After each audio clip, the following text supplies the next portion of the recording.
Asia cup 2025 టోర్నీలో super 4 దశలో భాగంగా ఇండియా బంగ్లాదేశ్ మధ్య జరిగిన మ్యాచ్లో ఇండియా 41 పరుగుల తేడాతో బంగ్లాదేశ్పై విజయం సాధించి ఆసియా కప్ 2025 టోర్నీ ఫైనల్స్లో అడుగుపెట్టిన మొదటి జట్టుగా నిలిచింది.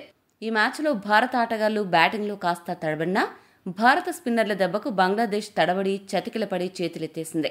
అలా బంగ్లాదేశ్ను ఈ మ్యాచ్లో తొక్కిపడేసి ఇండియా ఫైనల్స్ చేరుకుంది. ఈ మ్యాచ్లో అభిషేక్ పిడుగుల విరుచుకుపడి మెరుపులు మెరిపించడంతో బంగ్లాదేశ్ బౌలర్లకు చుక్కలు కనిపించాయి. ఆ తర్వాత కుల్దీప్తో పాటు మన స్పిన్నర్లు బంతిని బొంగరంలా తిప్పుతూ బంగ్లా బ్యాటర్ల మైన్ను గింగిరాలు తిరిగేలా చేసి వికెట్లను పడగొట్టి విజయాన్ని ఇండియా ఒడిసి పట్టుకునేలా చేయడంలో కీలక పాత్ర పోషించారు. అలా ఆసియా కప్లో ఇండియా జైత్రయాత్ర కొనసాగుతోంది. ఇక పాయింట్స్ టేబుల్ విషయానికొస్తే సూపర్ 4లో ఆడిన 2 మ్యాచ్లు గెలిచిన టీమిండియా 4 పాయింట్స్తో మెరుగైన నెట్ రన్ రేట్తో మొదటి స్థానంలో ఉంది. ఇక పాక్ బంగ్లా జట్లు చెరొక 2 మ్యాచ్లు ఆడగా ఒక మ్యాచ్లో గెలిచి ఒక మ్యాచ్లో ఓటమి పాలయ్యాయి. కానీ మెరుగైన రన్ రేట్ కారణంగా పాక్ 2వ స్థానంలో, బంగ్లాదేశ్ 3వ స్థానంలో ఉన్నాయి.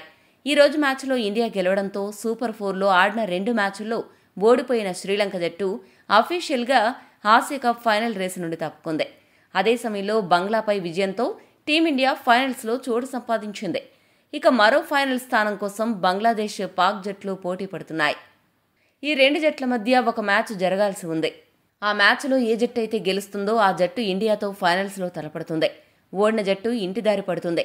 ప్రస్తుతం ఉన్న పరిస్థితుల్లో పాకిస్తాన్ ఫైనల్స్కు చేరే అవకాశాలు ఎక్కువగా కనిపిస్తున్నాయి. ఈ మ్యాచ్లో టీమిండియా గెలిచినా కొన్ని లోపాలను సరిచేసుకోవాల్సిన అవసరం ఉంది. ఈ మ్యాచ్లో భారత ఫీల్డర్లు బంగ్లా బ్యాటర్ సైఫ్ హాసన్ ఇచ్చిన 3 క్యాచ్లను జారవిడిచారు. ఈ మ్యాచ్లో ఇండియా మొత్తంగా 4 క్యాచ్లు నేలపాలు చేసింది. కీలక మ్యాచ్లో ఇలాంటి క్యాచ్లు జారవడడం కారణంగా మ్యాచ్లు ఓడిపోయే ప్రమాదం ఉంది. ఇక టీమిండియా బ్యాటింగ్ ఆర్డర్లో అభిషేక్ శర్మ తప్ప ఎవరూ స్థిరంగా రాణించడం లేదు. ఒకవేళ అభిషేక్ త్వరగా అవుట్ అయితే అప్పుడు జట్టును ఆదుకునే బాధ్యత ఎవరు తీసుకుంటారు అనే ప్రశ్నకు సమాధానం లేదు.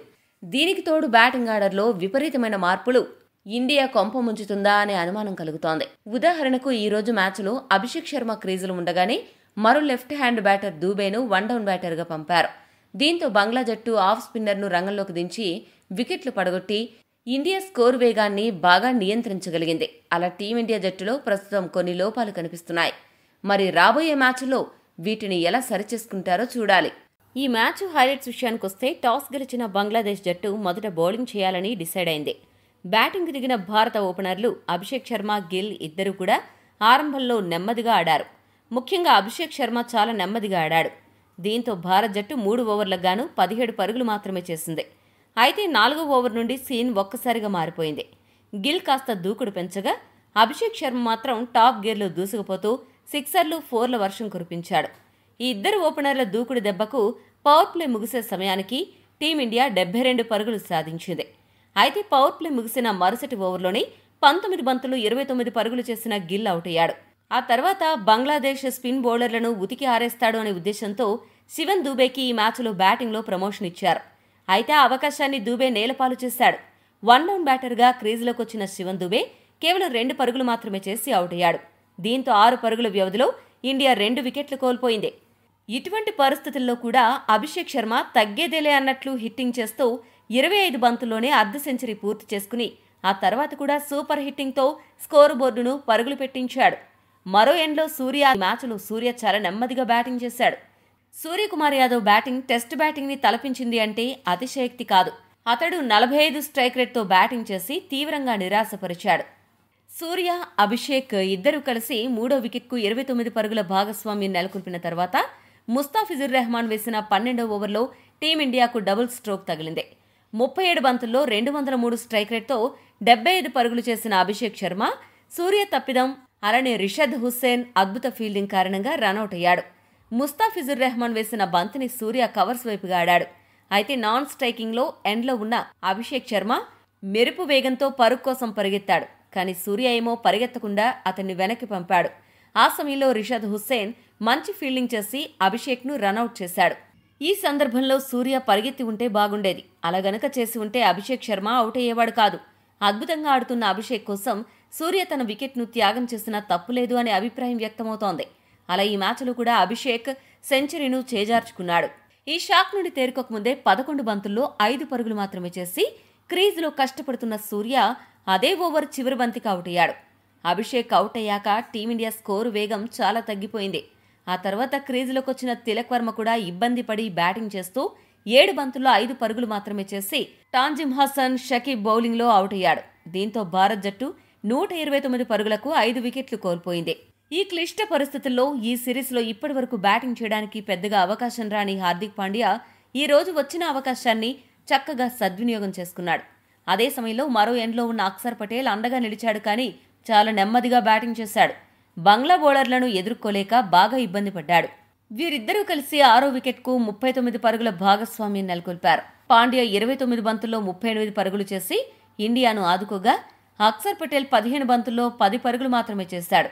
ముఖ్యంగా బంగ్లా బౌలర్ సైఫుద్దీన్ 20వ ఓవర్ను అద్భుతంగా బౌలింగ్ చేసి 4 పరుగులు మాత్రమే ఇచ్చి ఇన్నింగ్స్ చివరి బంతికి హార్దిక్ను అవుట్ చేశాడు.